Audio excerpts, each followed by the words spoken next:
This is my video summary for chapters 7 and 8. Chapter 7 is about ethics, social responsibility, and the business manager. Ethics are a study of what makes up good and bad conduct, and it's inclusive of related actions and values. And then business ethics are just a study of what makes up good and bad conduct as related to business activities. So just basically just ethics, but in the business standpoint. Um, Chapter 7 talks about the social responsibility of business and the concern of business entities about profit seeking and non-profit seeking activities and like charitable activity and all that, um, and different philosophies and like business cultures. You learn about the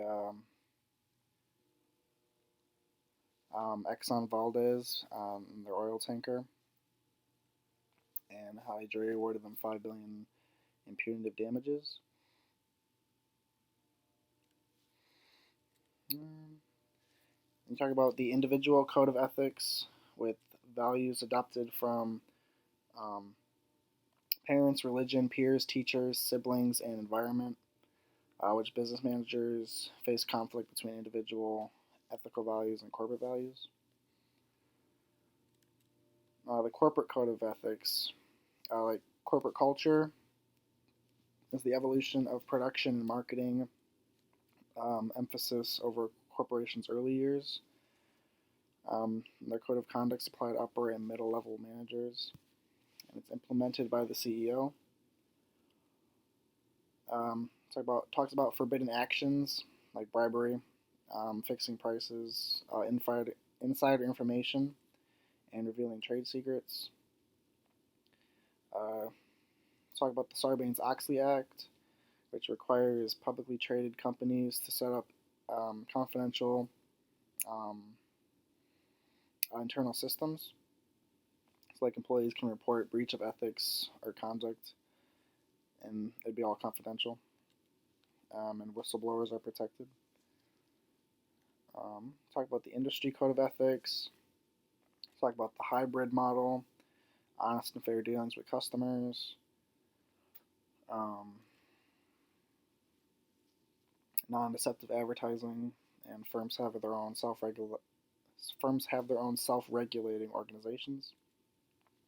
The professional code of ethics, um, and like the criteria for defining professionals, so like licensing, examination, a formal association or group that meets regularly.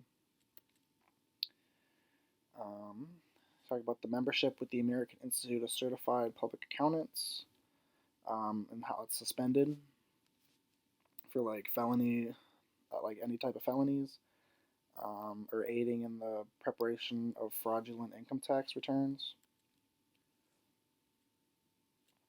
We talk about professional code of ethics in relation to insurance and finance, and the ASCLU Guides to Professional Conduct, which consists of 8 guides and 6 rules of professional conduct. Talk about professional codes of ethics related to the law, like the American Bar Association's model.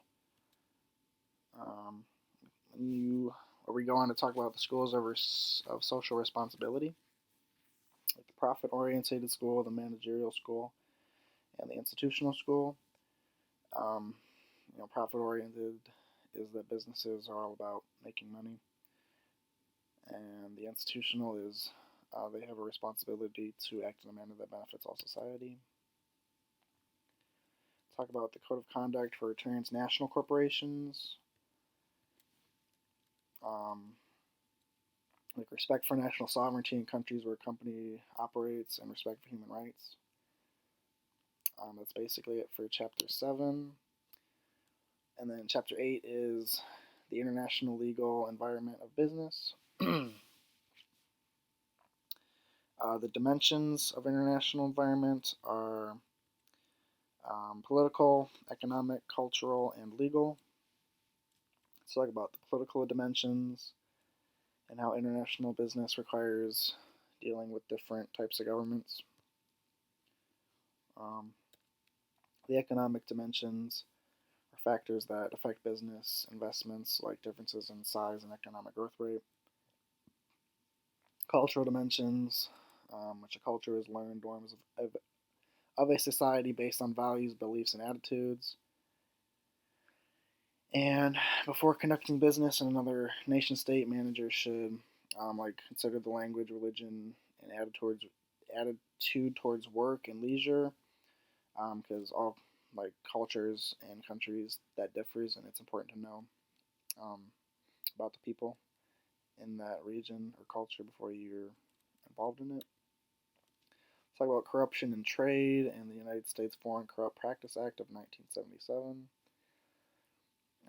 The legal dimensions about venturing into foreign territory, that managers should be guided by the national legal system of their own country and that of the host country at the same time, and international laws. Let's talk about the families of law, such as common law, civil law, and then there's religious laws like Islamic, Hindu, and then there's socialist and the Romano-Germanic. International law is it's like public international law governs the relationship between nation states, and it's like it helps relations in terms of business between countries. Methods of engaging in international business are trade, international licensing and franchising, and foreign direct investment. And international licensing is when a company agrees to let its intellectual property be available to a foreign company in return for payment. And there's joint ventures, and that talks about the risks of engaging in international business, like expropriation and export and import controls. Talk about bilateral investment treaties, which is between two parties to outline conditions for investment in either country. The sovereign immunity doctrine, the active state doctrine, and export and import controls. Talk about the World Trade Organization, which was created in 1995. It helps aid international trade. The European Union, which is like a union of a bunch of European countries that helps them work together.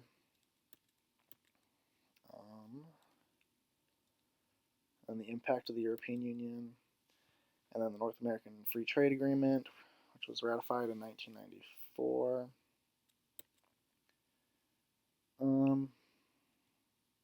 Global dispute resolution, and we talk about arbitration and litigation, and how globalization, how it either hurts or helps.